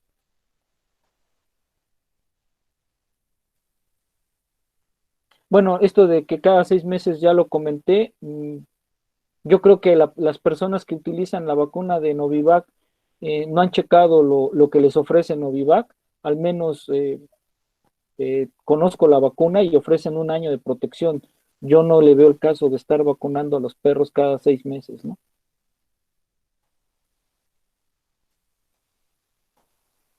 Francisco Zavala,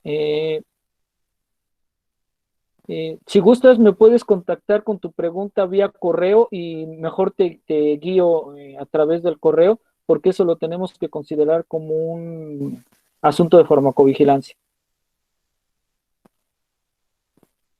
¿Cuál sería el sitio de aplicación indicado? Me supongo que es para la Feligencia RPR. Queda abierto al criterio del médico. Yo platiqué con los especialistas de medicina felina en México y ellos me recomendaban poner la vacuna donde debe de ir la de la rabia y anotar en el carnet que ahí se aplicó la vacuna y especificar que fue la Feligencia RPR. Esto me lo dio como recomendación una de las especialistas más reconocidas de México, la doctora Tamara, y yo así lo hago en mi clínica, ¿no?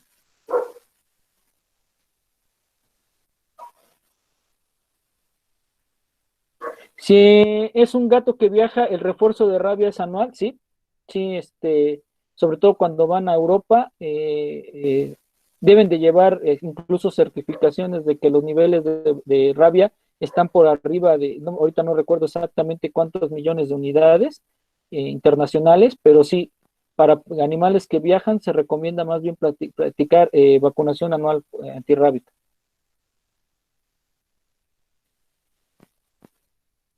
Tu pregunta con respecto al cáncer, hace poco leí un artículo y el artículo mencionaba que eh, tú vacunes al perro, ahora con las nuevas indicaciones, pues sí se recomienda tratar de espaciar las vacunaciones, pero la recomendación era vacunar a los perros, eh, aunque desde mi personal punto de vista, eh, si son perros que ya tienen cánceres muy agresivos y están bajo quimioterapia, créeme que lo que menos te debe de importar es si está vacunado o no el perro. La verdad es que ese perro se te va a morir de otras cosas antes que de una cuestión ligada a las vacunas, ¿no? La cuestión de la seroconversión lo acabo de comentar. Si el individuo este, eh, no tiene presencia de anticuerpos maternos, el disparo de la vacuna va a ser inmediato. Bueno, una disculpa, ya me están marcando para la charla que tengo que dar para médicos acá en México. Si alguien tiene alguna otra pregunta, me puede contactar a mi correo o a través de Diego, o en la siguiente sesión que tengamos, podemos terminar de platicar estas dudas. Me da mucha pena, pero ya me están buscando los compañeros de aquí de México que ya tienen listos a sus clientes para la otra charla. Carlos, muchas gracias por tu tiempo, por compartir la experiencia, la información y claro que sí, no problema. Muchas gracias por compartir la información. Al contrario, chao, Carlos. y nos ponemos Muchas de acuerdo, gracias. Diego, para lo que sigue. Sí, hablamos para el viernes. Muchas gracias, Perfecto. Carlos.